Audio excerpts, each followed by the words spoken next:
নোয়াখালী থেকে গণমানুষের চাওয়া,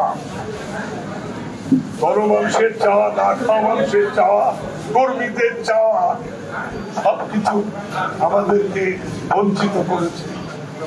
আমি মনে করি যদি পরমাণিককে কুষ্টিয়া 4 আসন থেকে যদি তাকে নমিনেশন বঞ্চিত করা হয়, তাহলে আমার মনে হয় এই সিটটা আমরা তারেক রহমানকে দিতে পারবো।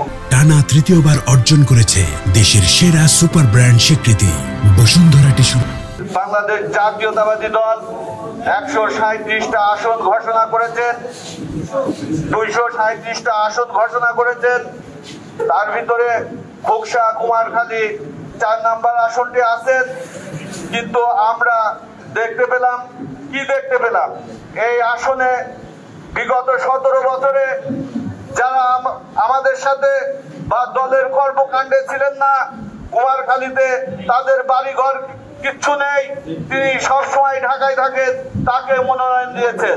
আমরা দীর্ঘদিন একটি প্রতীক্ষায় ছিলাম, অন্তত মাঠের যে জনজরিপ, যে গণমানুষের জরিপ, সেই জরিপের মাধ্যমে এই আসনটা মনোনয়ন দেওয়া হবে।